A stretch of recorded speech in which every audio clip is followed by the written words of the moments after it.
Dear friends, welcome back to my channel. Sunday என்ன ஸ்பெஷல்னு தான் பார்க்க போகிறோம். கனவா மீன் வாங்கி குழம்பு ஃப்ரை பண்ணியிருக்கேன். 1 கிலோ கனவா மீன் வாங்கி தோலெல்லாம் எடுத்துகிட்டு ரவுண்டாக கட் பண்ணி நல்லா க்ளீன் பண்ணி ஃப்ரெஷ்ஷாக எடுத்தாந்துருக்கேன். கனவா மீன் போட்டு குழம்பு வைக்க போகிறேன். இதுதான் ஃபஸ்ட் டைம் நான் கனவா மீன் குழம்பு வைக்கிறது. ஆஸ் யூஷுவல் எப்பயுமே மீன் குழம்பு வைக்கிற மாதிரி தான். பூண்டு சின்ன வெங்காயம் போட்டிங்கன்னா குழம்பு சூப்பராக இருக்கும். அவ்வளோ சீக்கிரம் இந்த கனவா மீன் வேகாது. அதனால் நீங்கள் குக்கரில் ஒரு விசில் வச்சு விடுங்க, நல்லா சாஃப்டாக வெந்துடும். சாப்பிட்றதுக்கு மட்டன் ஆட்டமே இருக்கும். இந்த குழம்பை 2 நாள் வச்சு சாப்பிட்லான்னு தான் நான் மீன் குழம்பு வச்சேன். தக்காளி நல்லா வதங்கினதும் புளி தண்ணி, மிளகாத்தூள், உப்பெல்லாம் போட்டு கடைசியாக கனவா மீன் போட்டு இறக்கியாச்சு.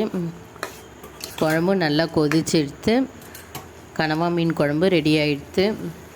கனவா மீன் தொக்கும் ரெடி ஆகிடுது. இந்த கனவா மீன் குழம்பு நீங்களும் ட்ரை பண்ணி பாருங்கள். உங்களுக்கு இந்த வீடியோ பிடிச்சிருந்தால் லைக் பண்ணுங்கள், கமெண்ட் பண்ணுங்கள், சப்ஸ்கிரைப் பண்ணுங்கள். தேங்க்யூ.